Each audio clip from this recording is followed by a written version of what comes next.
Hi, this is Saintjerome of Crypto Experiences, bringing you yet another crypto experience as I'm driving along in the middle of nowhere in my Prius. Anyway, today is 5/7/25, Cinco de Mayo, just a couple days ago, and we live in crazy times. Holy cow.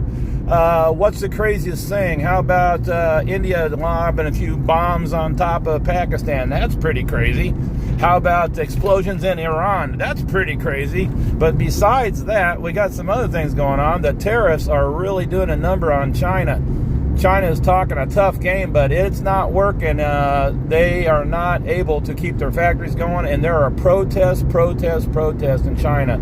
They try to undercut it, and they try to say, no, there's not, and they get the little bots out and stuff. But yeah, a lot of stuff's getting out, and wow, it's crazy what's going on in China.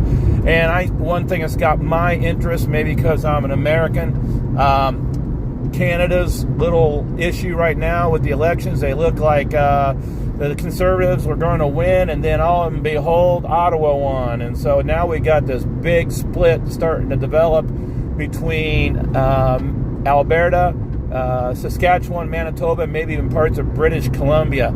They are talking about secession. So when Donald J. Trump talks about the 51st state, he may not be that far off. The way I understand it, I've been listening to a lot of Alberta podcasters on this subject. They are not happy whatsoever. They pay tax after tax, all these green taxes like a carbon tax, and you can only pump so much oil out of the ground. Yeah, and it's not going very well. And the people there are paying for the east side of the country.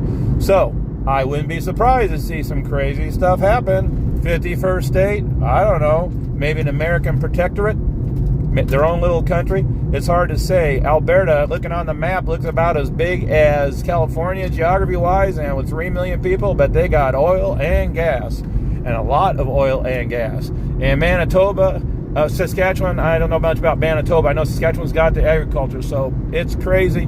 I did a couple of videos on what this means for cryptos, on a possible secession and maybe becoming part of the United States. And boy, Alberta it's landlocked. It does need a way out to get their oil to market. But like the United States is going to do, we're going to drill in Alaska now, and we're going to be selling to Japan lots and lots of oil and gas. So it's going to be more different than it's ever been before, and the geography is going to change, and wow. So anyway, good time to invest in alternative things like cryptocurrencies and precious metals. Just saying, that gold is going through the roof. And how about goldbacks? Wow.